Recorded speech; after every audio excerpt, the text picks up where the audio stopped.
എല്ലാ പ്രിയപ്പെട്ട പ്രേക്ഷകർക്കും ഹാപ്പി ഓണം. അതേ പ്രിയപ്പെട്ട പ്രേക്ഷകർ, നമ്മൾ ഈ ഓണം എന്ന് പറയുമ്പോഴത്തേനും സ്വാഭാവികമായിട്ട് നമ്മുടെയൊക്കെ മനസ്സിൽ വരുന്നത് പൂവിളിയും പൂക്കളവും ഓണക്കോടിയും മാവേലിയും സദ്യയും ഒത്തുചേരലും ഒക്കെ ആയിരിക്കും അല്ലെ. പക്ഷെ അത് മാത്രമല്ലെന്നേ, ഓണം എന്ന് പറയുമ്പോഴത്തേക്കും നമ്മുടെ മണ്ണിന്റെ മണവും നമ്മുടെ ഇഷ്ടപ്പെട്ട ആളുകളുടെ ശബ്ദവും ഒക്കെയും നമ്മുടെ മനസ്സിലേക്ക് വരുന്ന ഒരു സമയം കൂടിയാണ്. അപ്പോൾ അങ്ങനെ നോക്കുമ്പോഴത്തേനും ഇത്തവണ മലയാളികൾ മാത്രമല്ല, ഈ സംഗീതത്തെ ഇഷ്ടപ്പെടുന്ന ആളുകളൊക്കെയും ഇത്തവണത്തെ ഓണം ആഘോഷിക്കുന്നത് ഒരു മലയാളി പെൺകുട്ടിയുടെ ശബ്ദം കേട്ടുകൊണ്ടായിരിക്കും. ഒരു പെരുമ്പാവൂരുകാരി ഇവിടെ നിന്ന് ദേശീയ ടെലിവിഷനിലേക്ക് പോകുന്നു. അവിടെ പോയി ആദ്യമായിട്ടൊരു പാട്ട് പാടി ശ്രേയ ഘോഷാലിനെയും വിശാൽ ദദ്ലാനിയെയും അതേപോലെ ബാദുഷയൊക്കെ ഞെട്ടിച്ച് പോക്കറ്റ് കൈയൊക്കെ ഇട്ട് കൂളായിട്ട് ഹേറാമൊക്കെ പാടി ഹിറ്റടിച്ച ഒരാളാണ് ഇന്ന് എൻ്റെ കൂടെ ഓണവിശേഷങ്ങൾ പങ്കുവയ്ക്കാനുള്ളത്. പറഞ്ഞപ്പോൾ തന്നെ ആളെ പിടികിട്ടിയെന്ന് അറിയാം, എങ്കിലും ഔപചാരികമായിട്ട് സ്വാഗതം ചെയ്യുന്നു. Hi Amrita. Thank you. Happy Onam. Happy Onam. എന്തൊക്കെയാ ഓണവിശേഷങ്ങൾ? ഓണവിശേഷങ്ങള് the best Onam of my life till now എന്ന് വേണമെങ്കിൽ പറയാം. ഓക്കെ, ഹാപ്പിയാണ്. ഷോസ് ഒക്കെ ഇങ്ങനെ നിൽക്കുന്നു, അതിന്റെ പ്രിപ്പറേഷൻ ഒക്കെ ആയിട്ട് ഇരിക്കുന്നു. ഓക്കെ, സ്റ്റേജ് ഷോസും കാര്യങ്ങളും ഒക്കെ ആയിട്ട് പോകുന്നു. ഓണക്കാലാകുമ്പോ അതും കൂടെ ഇതിൽ കുറച്ച് പാക്ഡ് ആയിരിക്കും അല്ലേ? ആ, ഓക്കെ. അപ്പൊ ഓണം എന്ന് പറയുമ്പോൾ സാധാരണ മലയാളികളെ സംബന്ധിച്ചിടത്തോളം എനിക്ക് തോന്നുന്നു കുറെ ഇപ്പൊ ഒരു 90s ആൾക്കാരെയൊക്കെ സംബന്ധിച്ച് 90s അല്ലെങ്കിൽ 80s ഒക്കെ ആകുമ്പോഴത്തേക്കും അവർ പെട്ടെന്ന് പഴയ കാലത്തോട്ട് പോകും. ഓ, പണ്ടത്തെ ഓണം അങ്ങനെ ആയിരുന്നു, ഇപ്പോഴത്തെ ഓണം അങ്ങനെ ഉണ്ടോ? അമൃതയ്ക്ക് എങ്ങനെയുണ്ടോ? ഓരോ കാലഘട്ടത്തെ ഓണം വ്യത്യസ്തമാണ്, സ്പെഷ്യൽ ആണ്, നൊസ്റ്റാൾജി തരുന്നുണ്ട്. പക്ഷെ എന്ന് കരുതി ഈ വർഷത്തെ ഓണം ദ ബെസ്റ്റ് ഓണം എന്ന് എനിക്ക് ഫീൽ ചെയ്യണു. അതെ, ഒരു ഓഡിഷൻ പോകുന്നു, പാട്ട് പാടുന്നു, അത് 7 കോടിയിലധികം ആളുകൾ കാണുന്നു. ശ്രേയ ഘോഷാൽ ക്വീൻ എന്ന് വിളിക്കുന്നു. ക്വീൻ അങ്ങനെ വിളിക്കുന്നു. നമ്മുടെ AR റഹ്മാൻ മുതൽ ശിവമണി വരെയുള്ള ആളുകളുടെ ഭാഗത്ത് നിന്ന് വമ്പൻ അപ്രീസിയേഷൻ കിട്ടുന്നു. ശരിക്കും അതെല്ലാം ഇപ്പോഴും ഒരു മാജിക് ആയിട്ട് തോന്നുന്നുണ്ട്, ഒരു സ്വപ്നമായിട്ട് തോന്നുന്നുണ്ടോ? സ്വപ്നമായിട്ട് തോന്നുന്നുണ്ട്. പക്ഷെ ഒരു ഭാഗത്ത് അത് ആഗ്രഹിച്ചിരുന്നു ഇൻ ദ സെൻസ്, എന്താ പറയാ, അങ്ങനെ എക്സാക്ട് അല്ല, ബട്ട് അതിന് വേണ്ടിയിട്ട് ഒരുപാട് പ്രിപ്പയർ ചെയ്തിട്ടുണ്ട്. സോ നമ്മള് ബിലീവ് ചെയ്താലേ അത് വരുള്ളൂ എന്ന് പറയുമല്ലോ, അപ്പൊ അതുകൊണ്ട് ബിലീവ് ചെയ്തോണ്ടിരിക്കുന്നു. അമൃത, ഞാൻ മനസ്സിലാക്കിയെടുത്തോളം ചെറുതിലേ മുതൽ പാട്ട് പഠിച്ചു തുടങ്ങിയതാണ്. അപ്പം എൻ്റെ വഴി മ്യൂസിക് ആണ്. നമുക്ക് അങ്ങനെ ഒരു ഇപ്പം നമ്മൾ പഠിച്ചു വരുന്നു, അതിനുശേഷം പിന്നീട് മെഡിസിനിലേക്ക് പോകുന്നു, കുറേ മാറ്റങ്ങൾ ജീവിതത്തിലുണ്ടായി. പക്ഷെ എങ്കിലും ഏത് പോയിന്റിലാണ് മ്യൂസിക് ആണ് എൻ്റെ ഒരു കരിയർ, അല്ലെങ്കിൽ ഇതാണ് എൻ്റെ ഒരു വഴി, അങ്ങനെ തോന്നി തുടങ്ങിയത് എപ്പോഴാണ്? +2 കഴിഞ്ഞ് കഴിഞ്ഞിട്ട് എന്തെടുക്കണം എന്നുള്ളൊരു ഇത് വന്നപ്പോൾ തന്നെ അത് ആലോചിച്ചിരുന്നു. പക്ഷേ നമ്മൾ മൊത്തത്തിൽ ഇങ്ങനെ കേൾക്കുമല്ലോ മ്യൂസിക് പ്രൊഫഷൻ എടുക്കാൻ പറ്റില്ല, അപ്പൊ അങ്ങനെയാണ്. പക്ഷെ എനിക്ക് തോന്നുന്നു ഒരു 2nd ഇയർ കോളേജൊക്കെ എത്തിയപ്പോഴേക്കും ആ ഒരു റിയലൈസേഷൻ വന്നു. ഓക്കെ, ഞാനപ്പോ ഇനി മറ്റ് വിശേഷങ്ങളിലേക്ക് വരുന്നതിന് മുമ്പ് നമുക്കൊരു ഓണപ്പാട്ടല്ലേ, ഓണം മൂടാണല്ലോ. തിരുവോണപ്പൂലരി തൻ തിരുമുൽ കാഴ്ച തിരുമുറ്റമണിഞ്ഞൊരുങ്ങി തിരുമേനി എഴുന്നള്ളും സമയമായി ഹൃദയങ്ങൾ അണിഞ്ഞൊരുങ്ങി ഒരുങ്ങി ഹൃദയങ്ങൾ അണിഞ്ഞൊരുങ്ങി. അടിപൊളി. ഇനി എനിക്ക് മനസ്സിലാക്കിയെടുത്തോളം അമൃത 3 റിയാലിറ്റി ഷോസിലുണ്ടായിരുന്നു ഇല്ലേ? റൈസിംഗ് സ്റ്റാർ, സരിഗമപ്പ, ലാസ്റ്റ് ഇപ്പം ഇന്ത്യൻ ഐഡൽ. ഈ റിയാലിറ്റി ഷോസ് ഉണ്ടാക്കിയ ഒരു മാറ്റം, ലൈഫിൽ ഉണ്ടാക്കിയ മാറ്റം വെച്ചാൽ എനിക്ക് ഇതിന്റെ 3ന്റെയും ആഫ്റ്റർ അറിയണം. After rising star, after Sarigamapa, after Indian Idol. Wow, nice question. After എന്താന്ന് വെച്ച് കഴിഞ്ഞാൽ റൈസിംഗ് സ്റ്റാർ കഴിഞ്ഞ് കഴിഞ്ഞപ്പോൾ ഓരോന്ന് കഴിഞ്ഞ് കഴിയുമ്പോഴും നമ്മൾ ഒരു പടി ഇംപ്രൂവ് ആയിട്ടുണ്ട്. അത് ആസ് എ മ്യൂസീഷ്യൻ ആണെങ്കിലും പേഴ്സണാലിറ്റി ആണെങ്കിലും കുറെ കാര്യങ്ങൾ അവിടെ നിന്ന് പഠിച്ചിട്ടാണ് അവിടെ നിന്ന് ഇറങ്ങുന്നത്. റൈസിംഗ് സ്റ്റാർ കഴിഞ്ഞ് കഴിഞ്ഞപ്പോൾ അന്നാണ് ആദ്യമായിട്ട് ഹിന്ദി ആയിട്ടൊരു ഇത് വരുന്നത്, ഒരു കണക്ഷൻ വരുന്നത്. സോ അതിനുശേഷം കുറച്ചുകൂടി ഹിന്ദി കേട്ട് കഴിഞ്ഞാൽ, ഹിന്ദി എന്നല്ല, അതായത് ഇത് കേട്ട് കഴിഞ്ഞാൽ പഞ്ചാബിയാണ്, ഇത് ഹിന്ദിയാണ്, മറാഠിയാണ്, ആ ഒരു വ്യത്യാസമെങ്കിലും അറ്റ്ലീസ്റ്റ് അന്നാണ് മനസ്സിലാക്കി തുടങ്ങിയത്. പക്ഷെ എങ്കിലും കംപ്ലീറ്റ്ലി എന്താണ് പറയണമെന്നുള്ളതും ഒന്നും അന്ന് മനസ്സിലാവില്ലായിരുന്നു. പിന്നെ ആ ഷോയിന്റെ ഒരു പ്രത്യേകത എന്താണെന്ന് വെച്ച് കഴിഞ്ഞാൽ അത് ലൈവ് ഷോ ആയിരുന്നു. അതായത് India's first live singing reality show ആയിരുന്നു. അപ്പോൾ അതിന്റെ ഇടയിൽ കട്ടില്ല, നമ്മൾ ചിലപ്പോൾ ഫുൾ ത്രൂ ഔട്ട് ഇരിക്കണം. ഭയങ്കര ഹെക്ടിക് ആയിരുന്നു ആ സമയത്ത്. ഒരു 9 മണിക്ക് ഇരുന്ന് കഴിഞ്ഞാൽ ചിലപ്പോൾ പോണത്രയും പോവും. അപ്പൊ അത് കട്ടില്ലാതെ പോകുന്ന ലൈവ് ഒരു ഷോ ആയിരുന്നു. എന്ത് പറയും, പറയുന്നതിനെ പറ്റിയിട്ടൊക്കെ ഭയങ്കര ആൻഷ്യസ് ഒക്കെ ആയിരുന്നു, പാടുന്നതിനെ പറ്റിയിട്ടൊക്കെ. അത് ഈ പറഞ്ഞ പോലെ 1 വീക്കിൽ പാട്ട് പ്രിപ്പയർ ചെയ്ത് ചെയ്യാന്നുള്ളത്. അപ്പൊ ആക്ച്വലി പറഞ്ഞു കഴിഞ്ഞാൽ മാക്സിമം ഒരു സ്ട്രഗിൾസ് കിട്ടിയിട്ട് നമ്മൾ തന്നെ ഇപ്പൊ തീ കുരുക്കുക എന്ന് പറയില്ലേ, അപ്പൊ ആ ഒരു കുറെ ചാലഞ്ചസ് അവിടെ നിന്ന് കിട്ടി. ആ ചാലഞ്ചസിനെയൊക്കെ ഞാൻ എടുക്കുകയാണ്, എംബ്രേസ് ചെയ്യാണ്. അത് നല്ലതായിരുന്നു ഞാൻ പറയുള്ളൂ. അപ്പൊ അവിടെ നിന്ന് ഇറങ്ങി കഴിഞ്ഞ് കഴിഞ്ഞപ്പോ ഒരു എന്താ പറയാ, എല്ലാം കൊണ്ടും കുറെ വ്യത്യാസങ്ങൾ വന്നു, കുറെ മാറ്റങ്ങൾ കൊണ്ടുവന്നു. നമ്മളിപ്പം വരുമ്പോൾ വരുമ്പോഴുള്ള ഇന്റർവ്യൂസ് ഒക്കെ കാണാറുണ്ട്. അതേപോലെ ഇപ്പം സ്റ്റേജ് പെർഫോമൻസ് കണ്ടിട്ടുണ്ട്, റിയാലിറ്റി ഷോ കണ്ടിട്ടുണ്ട്. അപ്പം അങ്ങനെ വരുമ്പം ഉള്ളിൽ ഭയങ്കര ഒരു ഫയർ ഉള്ള ഒരാൾ പോലെ എനിക്ക് ഫീൽ, അങ്ങനെയാണോ? ഉള്ളിലൊരു വലിയ ഫയർ ഉണ്ടായിരുന്നു? ഇപ്പോഴുണ്ട് ഫയറുണ്ട്, ഞാൻ എപ്പോഴും ഉണ്ട്. അത് കിടത്താതെ നോക്കണം ഞാൻ പറഞ്ഞു. ഞാനൊരു പാട്ട് ചെയ്തിട്ടുണ്ട് അപ്പൂപ്പൻ എന്ന് പറഞ്ഞിട്ട്. എന്റെ വരി എന്റെ ഹൃദയത്തിലുള്ള സാധനമാണ് ഞാൻ അതിലേക്ക് പുട്ട് ഫോർവേഡ് ചെയ്തേക്കുന്നത്. അതിൽ ഞാൻ പറയുന്നുണ്ട്, ആ ഫയർ ഇങ്ങനെ കെടാതെ നോക്കുക എന്നുള്ളതാണ് നമ്മൾ ചെയ്യേണ്ടത്. നമുക്ക് ചെറുപ്പം മുതലേ ഉണ്ട് ആ ഫയർ, അതിനെങ്ങനെ പോളിഷ് ചെയ്തെടുക്കുക. അത് കെടേണ്ട സാഹചര്യം വന്നാൽ അതിലും കെടാത്ത രീതിയിൽ ഇങ്ങനെ കൊണ്ടുപോകുക. ആദ്യമായിട്ട് ഇവരെയൊക്കെ ഇപ്പൊ നമ്മൾ നേരിൽ കാണുമ്പോൾ, ഇപ്പം ശ്രേയാ ഘോഷാൽ എന്നൊക്കെ പറയുമ്പോഴത്തേനും ഇന്ത്യക്കാരുടെ മുഴുവൻ അഭിമാനമാണ്. എല്ലാവരും കാണാൻ, ഇപ്പം പാട്ട് ഇഷ്ടമല്ലാത്ത ഒരാളും ഇല്ലെന്നാണ് ഞാൻ വിശ്വസിക്കുന്നത്. അപ്പൊ അതുകൊണ്ട് എല്ലാവരുടെയും ഒരു ആഗ്രഹമായിരിക്കും ശ്രേയാ ഘോഷാലിനെയൊക്കെ ഒന്ന് നേരിൽ കാണുക, അടുത്ത് നിൽക്കുക, സംസാരിക്കാൻ പറ്റുക, ഒന്ന് തൊടാൻ പറ്റുക. അതെല്ലാം കിട്ടിയ ഒരാളാണ് അമൃത. അപ്പം ആദ്യമായിട്ട് കണ്ടപ്പോൾ എന്തായിരുന്നു? മാത്രമല്ല അവര് ഇത്രയും ഒരു അപ്രീസിയേഷൻ തരുമ്പോൾ അവര് കരയും. അമൃതയുടെ പാട്ടായിട്ട് അവര് കരയാണ്, അവർ എഴുന്നേറ്റ് നിൽക്കാൻ, അവരവരുടെ എല്ലാ എക്സ്പ്രഷൻസും കാണിക്കുകയാണ്. അപ്പോ അത് ആ മൊമെന്റിലും ഞാനത് റിയലൈസ് ചെയ്യുന്നില്ല, കാരണം ഓവർവെൽംഡ് ആയിട്ട് നിൽക്കുവാണ്. അത് കഴിഞ്ഞപ്പോ ഇരുന്ന് പ്രോസസ് ചെയ്യുമ്പോ ഞാൻ ആക്ച്വലി അത് പ്രോസസ് ചെയ്തിട്ടിരുന്ന് കരഞ്ഞിട്ടുണ്ട്. ഈവൻ എന്റെ ഓഡീഷൻ എപ്പിസോഡ് കഴിഞ്ഞ് കഴിഞ്ഞിട്ട് ഞാനൊരു 1 മണിക്കൂർ ഇരുന്ന് കരഞ്ഞു. ഇത് പ്രോസസ് ചെയ്യുമ്പോ അയ്യോ അയ്യോ കൊള്ളാലോ. അപ്പൊ ഞാൻ എന്റെ സന്തോഷം കൊണ്ട് ഞാൻ കരഞ്ഞു. അമൃതയുടെ പാട്ട് കേൾക്കുമ്പോഴേ ഞാൻ എപ്പോഴും വിചാരിക്കും കൂടുതലും ഹിന്ദി സോങ്സ് ആണോ സെലക്ട് ചെയ്യണേ? അങ്ങനെ ഞാൻ മലയാളം കേട്ടിട്ടില്ല കേട്ടോ.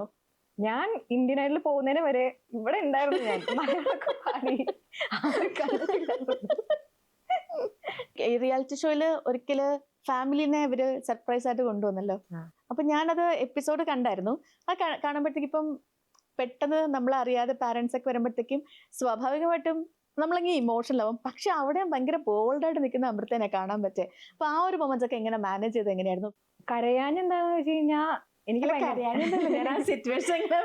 മനസ്സിലായി. അതായത് അല്ല, ഞാൻ ഓഫ് കോഴ്സ് ഞാൻ ഇങ്ങനെ പ്ലാൻ ചെയ്തിരുന്നു, ഞാൻ ഒരിക്കലും കരയില്ല എന്നുള്ള രീതിയിൽ.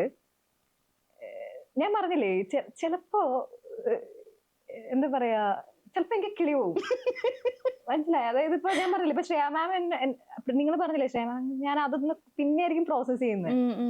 അപ്പൊ ഞാൻ കിളി പോയി നിൽക്കായിരിക്കും, കൊള്ളാലോ കൊള്ളാലോ അങ്ങനെയായിരിക്കും. പിന്നെ ഞാൻ ചില സാധനങ്ങളൊക്കെ ഞാൻ എനിക്ക് നല്ല സൂക്ഷിച്ച് കഴിഞ്ഞാൽ മനസ്സിലെന്റെ കണ്ണ് നിറയുന്നുണ്ട്, പക്ഷെ കണ്ണ് നിറയാ കരയില്ല എന്നുള്ള രീതിയിൽ നിന്നിട്ടുണ്ട്. നമുക്ക് ഒരു പാട്ടും കൂടെ ആയല്ലോ. ഉത്രാടപ്പൂ നിലാവേവോ മുറ്റത്തെ പൂക്കളത്തിൽ വാടിയ പൂവനിൽ ഇത്തിരി പാൽ ചുരത്താൻ വാ വാ വാ ഉത്രാടപ്പൂ നിലാവേവോ. അടിപൊളി. എങ്ങനെ സ്വയം മോട്ടിവേറ്റ് ചെയ്യുന്നത് എങ്ങനെയാ? ഞാൻ ആദ്യമായിട്ട് അവിടെ തന്നെ കണ്ണ ഇത്ര സമയമുള്ള നമ്മൾ മിണ്ടി തുടങ്ങിയിട്ട്, പക്ഷെ എനിക്കിനി ഇങ്ങോട്ട് എന്തോ ഒരു കോൺഫിഡൻസ് ഒക്കെ എനിക്ക് എടുത്തോ. അടിപൊളി. മോട്ടിവേറ്റ് ചെയ്യണ്ടേ നമ്മളെ തന്നെ? അത് വേണം. അതാ ഞാൻ ചോദിക്കണേ, അതെങ്ങനെ ചെയ്തുകൊണ്ടിരിക്കുന്നതെന്ന് സ്വയം മോട്ടിവേറ്റ്. അതെങ്ങനെ ചെയ്യുന്ന വെച്ച് കഴിഞ്ഞാ, അത് നമ്മൾ എല്ലാ ദിവസവും നമ്മൾ ജേർണൽ ചെയ്യും. പിന്നെ അങ്ങനെ കുറെ കാര്യങ്ങൾ, നമുക്ക് കുറെ ഫിലോസഫീസ് ഉണ്ടാവല്ലോ നമ്മളെ ഓർമ്മിപ്പിക്കാനായിട്ട്, അങ്ങനെയുള്ള കാര്യങ്ങൾ ഇങ്ങനെ റിമൈൻഡ് ചെയ്യും. ഓക്കെ. പിന്നെ അത്രേ ഉള്ളൂ. ഇപ്പം അമൃതേനെ കീനായിട്ട് ഒബ്സർവ് ചെയ്യുന്നവർക്ക് അറിയാം, അസാധ്യ കോസ്റ്റ്യൂം സെൻസും ആണ്. അപ്പം പണ്ട് തൊട്ട് ഇങ്ങനെയാണോ കോസ്റ്റ്യൂമിലൊക്കെ? ഇപ്പൊ ഇന്നലാണെങ്കിലും ഭയങ്കര ഭംഗിയായിട്ട്, ഞാൻ അത് പറഞ്ഞു തുടങ്ങണം എന്ന് വിചാരിച്ചത്, പക്ഷെ അത് വിട്ടുപോയി. ഇപ്പോഴും അതിനെക്കുറിച്ച് ഓർക്കുന്നത് എന്റെയും കിളി പോയെന്ന് തോന്നുന്നു ചെറുതായിട്ട്. ഭയങ്കര ഭംഗിയാ, ഭയങ്കര നൈസ് കോസ്റ്റ്യൂമാണ്. ഈ നമ്മുടെ റിയാലിറ്റി ഷോസ് കാണുമ്പോഴൊക്കെയും സോങ് സെലക്ഷൻ ഒപ്പം തന്നെ കോസ്റ്റ്യൂമിലും ഭയങ്കര രസം. അപ്പം നേരത്തെ തന്നെ ഇങ്ങനെ ഒരു ടേസ്റ്റ് ഒക്കെ ഉണ്ടോ? അതോ ഒരു പോയിന്റ് മുതല് നമ്മൾക്കൊരു ഐഡന്റിറ്റി ഉണ്ടാക്കുക, നമ്മളെ തന്നെ സ്നേഹിച്ചു തുടങ്ങുന്ന ഒരു പ്രായത്തില് നന്നായിട്ട് ഡ്രസ് ചെയ്യാനൊക്കെ നോക്കുമല്ലോ. അപ്പൊ അങ്ങനെ എക്സ്പ്ലോർ ചെയ്ത് തുടങ്ങിയതാണ്.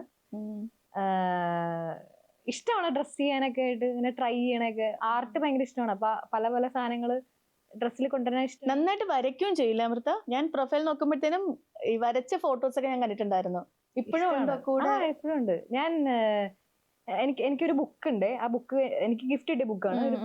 അതിൽ ഞാൻ ഇങ്ങനെ പെയിന്റ് ചെയ്തിട്ട് എന്റെ റീസെന്റ് ഷോ ഹൈദരാബാദ് നടന്ന ഷോയില് ഞാൻ ആ പെയിന്റിങ്സിന്റെ താഴെ ലെറ്റർ ചെയ്തിട്ട് ഒരു ജസ്റ്റ് എന്തെങ്കിലും കോട്ട് ചെയ്തിട്ട് എന്റെ സൈൻ ഇട്ട് എന്റെ കോർ ഫാൻസിന് ഞാൻ ഗിഫ്റ്റ് ചെയ്തു. ഓക്കെ ഓക്കെ, അടിപൊളി. നൃത്തത്തിലേക്ക് എന്തെങ്കിലും? നൃത്തത്തിലേക്ക് പാട്ട് വെച്ച് ഞാൻ വെറുതെ ഡാൻസ് കളിക്കും. അത് എന്റെ ഷോയിലൊക്കെ ഞാൻ ഡാൻസ് കളിക്കും. അത് ഇഷ്ടപ്പെടോ ഞാൻ നോക്കൂല. ഇപ്പം നമ്മൾ ഇത്രയും മാറി റിയാലിറ്റി ഷോസ് ഒക്കെ വന്നു, ഭയങ്കര കിടിലമായി. അപ്പൊ അതിനുശേഷം നമ്മുടെ ലൈഫ് ഓഫ് കോഴ്സ് ചേഞ്ച് ആവൂലേ? നമ്മൾ എത്രയൊക്കെ പറഞ്ഞാലും അതിനുശേഷം നമ്മുടെ ലൈഫിൽ കുറെ മാറ്റങ്ങളൊക്കെ വരും.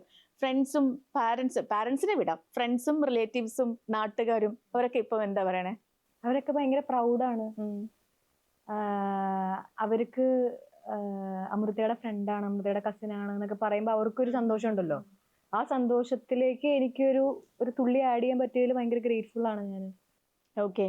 ഇപ്പം എല്ലാവരുടെയും ഒരു ഫേവറേറ്റ് ആയിരിക്കും എ ആർ റഹ്മാൻ. അദ്ദേഹം ഫോളോ ചെയ്ത ഒരാൾ കൂടിയാണ് അമൃത. എല്ലാവർക്കും അറിയാവുന്ന കാര്യ. എങ്കിലും ആ മൊമെന്റ് എങ്ങനായിരുന്നു? ഞാൻ അവിടെ ഇന്ത്യനായിട്ട് പോണ സമയത്ത് ഞാൻ ഇങ്ങനെ മാനിഫെസ്റ്റ് ചെയ്തിരുന്നു, സാറായിട്ട് ഇന്ററാക്ട് ചെയ്യുന്ന പോലെ. അതിനുശേഷമാണ് ഇങ്ങനെ ഓരോ റൗണ്ട്സ്, അപ്പൊ ഓഡിഷൻ കഴിയുന്നു, ഓരോ റൗണ്ട്സ് ഇങ്ങനെ പോകുന്നത്. ഞാൻ കൂടുതലും സാറിന്റെ പാട്ടുകൾ ആണ് പാടിയിട്ടുള്ളത്. ലിസ്റ്റിൽ അതായിരുന്നു ആഡ് ചെയ്തിരുന്നത്.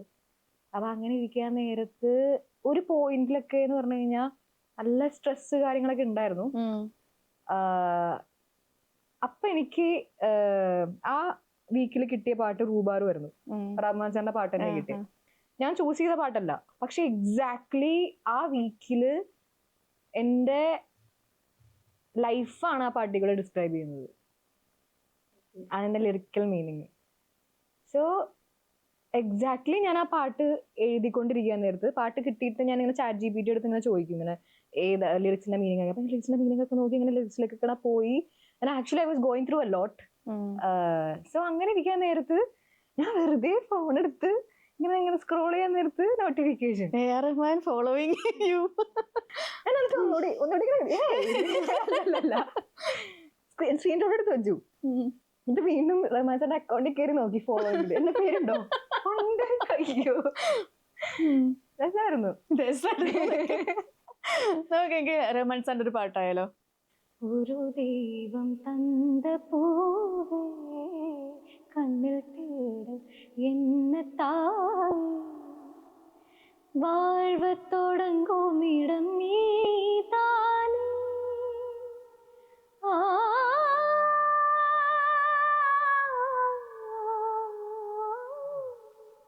വാഴ്വ തുടങ്ങും ഇടം നീതാനേ, വാനം ഒഴിയും ഇടം നീതാനേ, കാற்றை போல நீ வந்தாயே, ശ്വാസமாக നീ നിன்றாயே. താങ്ക് യു, നല്ലായിരുന്നു, അടിപൊളിയായിരുന്നു. റഹ്മാൻ സാർ ഫോളോ ചെയ്തതിന് ശേഷമേ അദ്ദേഹത്തെ നേരിൽ കണ്ടിരുന്നോ? ഉടനെ അത് സംഭവിക്കും. അടുത്ത മാസം. ശ്രേയ ഘോഷാലുമായിട്ടൊക്കെ ആദ്യം സംസാരിക്കുന്നത് എന്തായിരുന്നു? ശ്രേയ ഘോഷാലായിട്ട് എന്റെ ഓഡിഷൻ കഴിഞ്ഞ് കഴിഞ്ഞിട്ട് ഞാനിങ്ങനെ ഓടി പോകുന്നുണ്ടല്ലോ. അപ്പൊ മാം ഇങ്ങനെ പറയുന്നുണ്ട്, you are so cute Amrita എന്നൊക്കെ ഇങ്ങനെ പറയുന്നുണ്ട്. അപ്പൊ ഞാൻ ആക്ച്വലി കിളി പോയിരിക്കുക. മാം എന്തൊക്കെയോ എന്റെ അടുത്ത് പറയുന്നുണ്ട്, ഞാൻ ഇതൊന്നും കേൾക്കുന്നത്, എനിക്ക് ഇത് ഓർമ്മയുണ്ട്. സോ ക്യൂട്ട് അമൃത എന്ന് പറഞ്ഞ എനിക്ക് ഓർമ്മയുണ്ട്. വിശാൽ സാർ എന്റെ അടുത്ത് കുറെ പറയുന്നുണ്ട്. ആ വീഡിയോയിൽ ഞാൻ ഇപ്പൊ ആലോചിക്കും, സാർ എന്താണ് ഈശ്വര പറഞ്ഞത്. ഞാനേ ഇപ്പം കുറച്ച് കാര്യങ്ങൾ ചോദിക്കാവേ. അതിലെല്ലാം ആ ഒരു സമയത്ത് തോന്നുന്ന ഒരു പാട്ട് അല്ലെങ്കിൽ ആരെങ്കിലും ഓർമ്മ വരികയാണെങ്കിൽ അത് അങ്ങനെ പറയണേ. പ്രണയം എന്ന് പറയുമ്പോ ഒരാളെ ഓർമ്മ വരണോ അല്ലെ? ഒന്നെങ്കിലും ഓർമ്മ വരണം, അല്ലെങ്കിൽ ഒരു പാട്ട് വേണം. എന്നാ പാട്ട് വേണം. ആരെങ്കിലും ഓർമ്മ വരുന്നുണ്ടോ? ഇല്ലല്ലോ. ഓക്കെ, എനിക്ക് പാട്ടാവാം. இந்த தாமரை குளம் நீரே தனியாகது, அதன் சூரியன் பகலின்றே வெயில் காயுது, பாதையில் இரு ஜீவன் துணை தேடுது. அட காலங்கள் தடை மீறி தடை போடுது. நீ இன்று நாளை வாழ்வதொரு வாழ்வா வாழ்வேவா நீதான் ഉയരിൻ ഉയരേ വരുവാ. ഒറ്റപ്പെടൽ അതല്ലെങ്കിൽ ഏകാന്തത. ഒറ്റപ്പെടൽ എന്ന് പറയുമ്പോ ഒരാളെ ഒന്നല്ലെങ്കിൽ ഓർക്കണം, അല്ലെങ്കിൽ ഞാൻ പാട്ട് ഓർക്കണം അല്ലെ. അതെ, ഞാൻ എന്നെ തന്നെ ഓർക്കുന്നു. ഓക്കെ. അതെന്താ അങ്ങനെ ഓർക്കാനുള്ള കാരണം? ഒറ്റപ്പെടൽ എന്ന് പറയുമ്പോഴത്തേനും അല്ല അങ്ങനെയല്ല, I am happy being alone, I M independent. Okay okay, fine fine fine. Okay. യാത്ര. യാത്ര, ഞാൻ എന്റെ സ്വന്തം പാട്ട് പാടാം. കടലിനാഴമറിയണം, ആകാശത്തിൻ തേരിൽ പായണം, ഒരു കിളിയായി അവളേകയായി ഈ ലോകം മുഴുവൻ സഞ്ചരിക്കണം.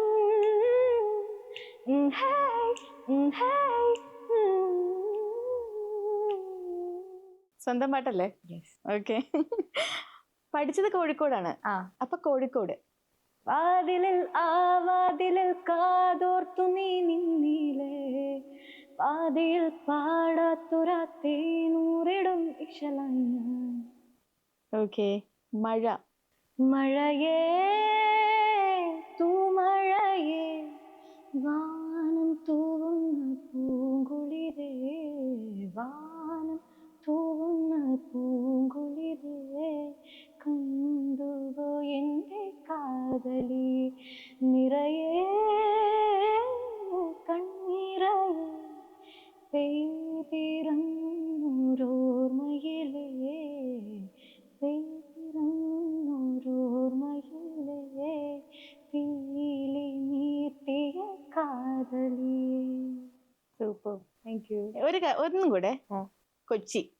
കായലിനരികെ കൊച്ചിക്കായലിനരികെ കൊടികൾ പറത്തി കുതിച്ചു പൊങ്ങിയ കമ്പനികൾ, കച്ചവടത്തിന് കച്ചമുറക്കി കനത്ത് നിൽക്കും കമ്പനികൾ. കായലിനരികെ ഈ കായലിനരികെ. അടിപൊളി, താങ്ക് യു. സൂപ്പർ ആയിരുന്നു. ഇപ്പോഴേ ഈ ഇന്ത്യൻ ഐഡൽ കഴിഞ്ഞതിന് ശേഷം കുറേ ആൾക്കാർ വിളിച്ചിട്ടുണ്ടാവുമല്ലോ, ഒരുപാട് പേര്. ഇപ്പം മലയാളത്തിൽ നിന്നും അല്ലാതെയും ഒക്കെ വിളിച്ചിട്ടുണ്ടാവുമല്ലോ. അതിൽ നിന്ന് ഇപ്പോഴും മനസ്സിൽ നിൽക്കുന്ന ഒരു കോൾ ഉണ്ടോ? ഒരു ഇൻട്രസ്റ്റിംഗ് ആയിട്ട് ഒരു കോൾ വന്നിട്ടുണ്ടോ? അനുഷ്ക ഷെട്ടി വിളിച്ചായിരുന്നു. അനുഷ്ക ഷെട്ടി വിളിച്ചിട്ട് പറഞ്ഞു എന്നെ കാണണം, പാരന്റ്സ് ഭയങ്കര ഫാനാണ്, അവര് ഡള്ളായിട്ടൊക്കെ ഇരിക്കുമ്പോ എന്റെ പാട്ട് വെച്ച് കേൾക്കും, അപ്പൊ എന്റെ എനർജി കാണുമ്പോ അവർക്ക് എനർജി കിട്ടും, ഹൈദരാബാദ് വരുമ്പോ വിളിക്കുന്നൊക്കെ പറയാം. ഈ ഇന്ത്യൻ ഐഡൽ കഴിഞ്ഞ ശേഷം സിനിമയിലേക്കൊക്കെ കോള് വന്നിട്ടുണ്ടോ? പ്ലേ ബാക്ക് ആണോ? Play back. Play back call വന്നു. സൂൺ പ്രതീക്ഷിക്കാവോ? പ്രതീക്ഷിക്കാം. ഇപ്പം ഇൻഡിപെൻഡന്റ് മ്യൂസിക്കിന്റെ കാലമാണ്.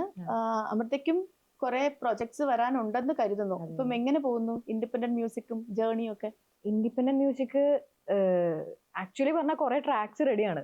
എനിക്ക് വീഡിയോ പ്രൊഡക്ഷൻ ചെയ്യാ, ലേബൽ സൈഡ് സംസാരിക്കുന്നു, അങ്ങനെയുള്ള പ്രോസസ്സുകൾ നടക്കുകയാണ്. Okay okay. ഒരു കർണാട്ടിക് 2 വരി പാടാം.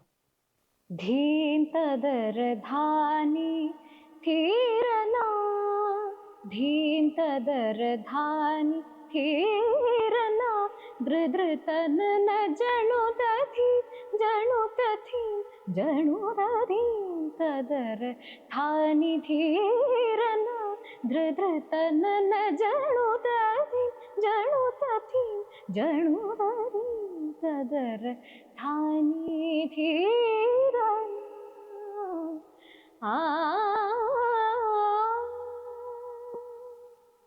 സൂപ്പർ. ഞാൻ അമൃതയുടെ ഇൻസ്റ്റ കീറി പരിശോധിച്ച് അതിൽ നിന്ന് എടുത്ത കുറച്ച് പോസ്റ്റുകളുണ്ട്. ആ പോസ്റ്റുകൾ ഞാനിപ്പോ കാണിക്കാം. ഓരോന്നും കാണുമ്പോൾ എന്താ തോന്നുന്നു പറയും എൻ്റെ അടുത്ത്. ഓക്കെ. ആദ്യത്തേത് എന്റെ ആദ്യത്തെ സ്റ്റേജിൽ കയറിയിട്ടുള്ള ഒരു പെർഫോമൻസ്. സ്റ്റേജ് എന്ന് പറയാൻ പറ്റില്ല, അത് ആക്ച്വലി എന്റെ വീടിന്റെ അവിടെ ഒരു വളവില് അംഗനവാടി ഉണ്ട്. അംഗനവാടിയുടെ ഫ്രണ്ടില് ഒരു സ്റ്റേജ് ഇത് കെട്ടിയിട്ട് പാടുകയാണ്. ഞാൻ മിന്നാമിന്നി എന്ന് പറഞ്ഞ പാട്ടാ പാടുന്നത്. യെസ്, എനിക്ക് എന്നിട്ട് അത് കഴിഞ്ഞപ്പോ എനിക്കൊരു സോപ്പ് പെട്ടി. ഓക്കെ, ആ സപ്പോർട്ട് ഇപ്പോഴും ഉണ്ടോ? ഇപ്പോഴും ഇല്ല. ഇപ്പോഴും ഇല്ല. ഓക്കെ, എനിക്ക് അടുത്ത ഫോട്ടോ കാണിക്കുന്നതിന് മുമ്പ് അതിലെ ലയൻസ് ആണ് അടിപൊളി. Never settle for less than you deserve, be about being better. ഇത് ആ സമയത്തൊക്കെ ഭയങ്കര ഫയർ ആയിട്ടിരിക്കുന്ന സമയാ. കൊറേ കൺവിൻസിങ് പീരീഡ് ആയിരുന്നു. ഓക്കെ, ഇനി അടുത്തത് വീണ്ടും എന്റെ അരങ്ങേറ്റമാണത്. ഓക്കെ, പെരുമ്പാവൂര് പാസ് ഓഡിറ്റോറിയത്തില് രാജലക്ഷ്മി അശോകൻ എന്റെ ടീച്ചർ, എന്റെ ഫസ്റ്റ് അരങ്ങേറ്റമാണ്. മാമവധുശ്രീ എന്ന് പറഞ്ഞ പാട്ടാണ് ഞാൻ പാടുന്നത്. Okay okay okay okay. ഇത് ഞാൻ ഭയങ്കര ഒരു ക്യൂട്ടായിട്ട് എനിക്ക് തോന്നിയൊരു ഫോട്ടോ ആയിരുന്നു ഇത്. ഓ, ഇത് ഞാൻ വെക്കേഷൻ എന്റെ അമ്മയുടെ വീട്ടില് പോയി നിൽക്കുവായിരുന്നേ. അപ്പൊ എനിക്ക് എങ്ങനെയാ വെച്ചാൽ ആ സമയത്തൊക്കെ സ്റ്റേജ് കണ്ടു കഴിഞ്ഞാൽ കയറി പാടണം. അപ്പൊ അന്ന് പറഞ്ഞ പോലെ ഞാൻ ആക്ച്വലി വെക്കേഷന് പോയതാ അവിടെ. അപ്പൊ അവിടെ ഒരു പരിപാടിക്ക് അച്ഛൻ്റെ അമ്മയുടെയും കൂടെ പോയി. രാത്രിയാണ്, ജസ്റ്റ് വീട്ടിൽ നിന്ന് ഇറങ്ങി പോയതാ, ചുമ്മാ പോയതാ. സ്റ്റേജ് കൊണ്ട് കയറി പാടണം എന്ന് പറഞ്ഞ് പോയി പാടി. എനിക്കൊരു പട്ടിക്കുട്ടി പാവനെ ഗിഫ്റ്റ് കിട്ടി. എന്റെ അച്ഛനെ ഞാൻ വരച്ചതാ, സ്വന്തമായിട്ട് വരച്ചതാ. ഇത് കണ്ടപ്പോ അച്ഛൻ എന്താ പറഞ്ഞ? ആദ്യമായിട്ട് വരച്ചത് കണ്ടപ്പോ അച്ഛൻ പ്രത്യേകിച്ചൊന്നും പറഞ്ഞൊന്നുമില്ല. ഇതും അമൃത വരച്ചത് തന്നെയാണ്. ഇത് എനിക്ക് ഭയങ്കര ഒരു ദിവസം, ആ ഡേ എനിക്ക് ഒരിക്കലും മറക്കാൻ പറ്റില്ല. ഭയങ്കര I was going through a lot. കോളേജിലായിരുന്നു, കോളേജിൽ ഹോസ്റ്റലിൽ ഇരുന്ന് വരച്ച ഒരു സംഭവം. അത് ഞാൻ എന്നിട്ട് ഫോട്ടോ എടുത്തിട്ട് അതിന്റെ പുറത്തേക്കൂടെ എഴുതി. അന്ന് എടുത്ത കുറച്ച് ഡിസിഷൻ ആണ് എന്നെ ഇവിടെ വരെ എത്തിച്ചത്. ഓക്കെ, ഇത് റൈസിംഗ് സ്റ്റാറിൽ പോണതിന് മുന്നേ അപ്ലോഡ് ചെയ്തൊരു ഫോട്ടോ ആണ്. അതെനിക്ക് ഭയങ്കര ആ ഷോ എനിക്ക് ആക്ച്വലി ഭയങ്കര ഒരു പ്രതീക്ഷയായിരുന്നു ആ സമയത്ത്.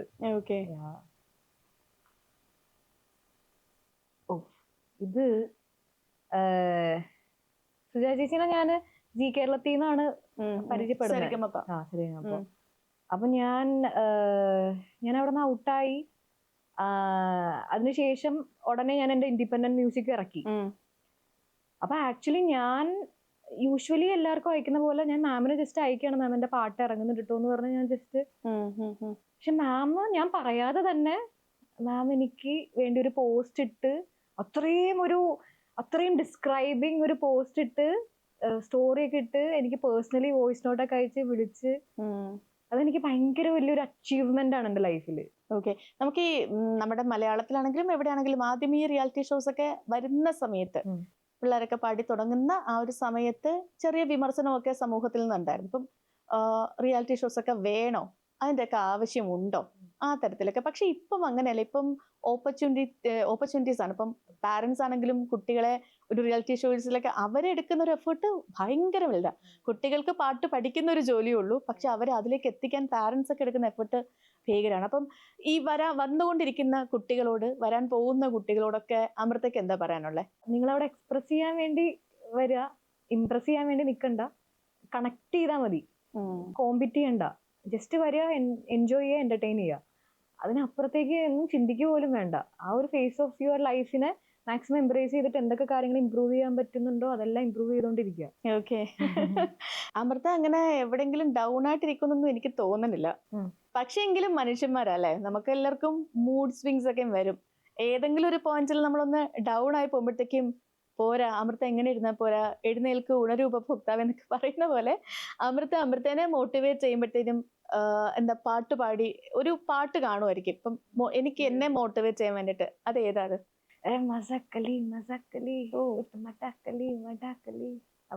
ഓക്കെ, അതൊന്ന് പാടാമെങ്കിൽ.